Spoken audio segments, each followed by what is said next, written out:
दुनिया के कूटनीतिक नक्शे पर एक बार फिर से भारत और रूस ने मिलकर बड़ा संदेश दिया है। रियो डी जेनेरो में ब्रिक्स 2025 शिखर सम्मेलन के इतर हुई एस जयशंकर और सर्गेई लावरोव की महाबैठक ने नए समीकरण बना दिए हैं। क्या है इसका मतलब? क्या बदल रही है ब्रिक्स की दिशा?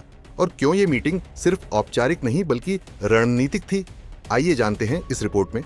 दरअसल ब्राजील के रियो डी जेनेरो में हो रहे 17वें ब्रिक्स शिखर सम्मेलन में भाग लेने पहुंचे भारत के विदेश मंत्री एस जयशंकर ने रूस के विदेश मंत्री सर्गेई लावरोव से अहम मुलाकात की। यह मीटिंग ब्रिक्स के मंच के इतर हुई, लेकिन इसके नतीजे दूरगामी हो सकते हैं। जयशंकर ने खुद एक्स पर पोस्ट किया कि ब्रिक्स 2025 के मौके पर रूस के विदेश मंत्री सर्गेई लावरोव से मिलकर अच्छा लगा। द्विपक्षीय सहयोग, पश्चिम एशिया, ब्रिक्स और एससीओ पर चर्चा हुई। दूसरी ओर रूस के विदेश मंत्रालय ने भी बैठक की तस्वीर साझा कर बताया कि यह बातचीत गहन और सकारात्मक रही। इस बैठक में 4 प्रमुख मुद्दों पर विशेष चर्चा हुई। पहला, द्विपक्षीय सहयोग।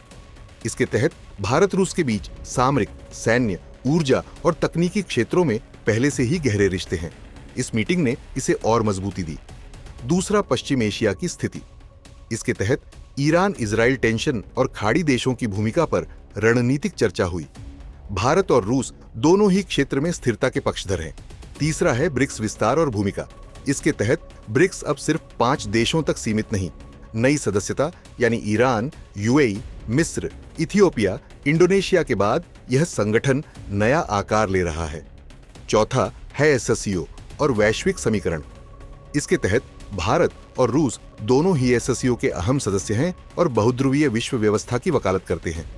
इस साल ब्रिक्स की अध्यक्षता ब्राजील के पास है, लेकिन भारत 2026 में अध्यक्षता करने वाला है।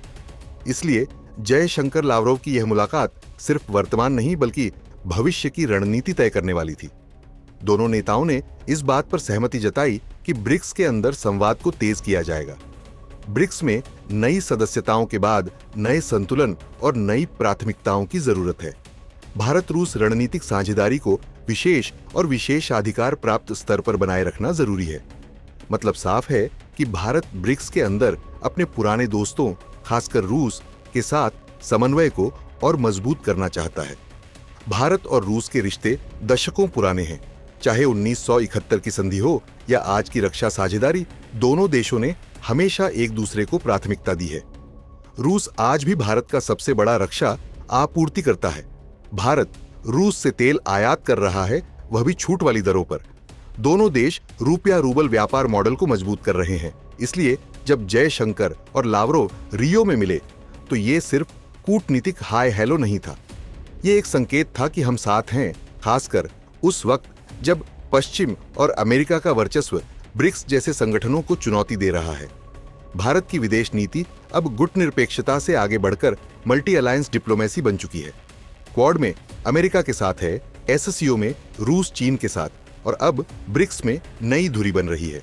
इसलिए जयशंकर लावरोव की बैठक एक रणनीतिक संदेश भी थी कि भारत न किसी का पिछलग्गू है न विरोधी। भारत अपनी नीति खुद तय करता है। खैर, रियो डी जेनेरो की यह तस्वीरें भले ही चंद सेकंड की हों, लेकिन इसके मायने आने वाले वर्षों की ब्रिक्स नीति, भारत रूस की रणनीति और वैश्विक राजनीति में भारत की स्थिति तय करने वाली है। आपको क्या लगता है कि क्या भारत रूस की यह महाबैठक ब्रिक्स में नए युग की शुरुआत है? हाँ या ना में नीचे कमेंट करके जरूर बताएं।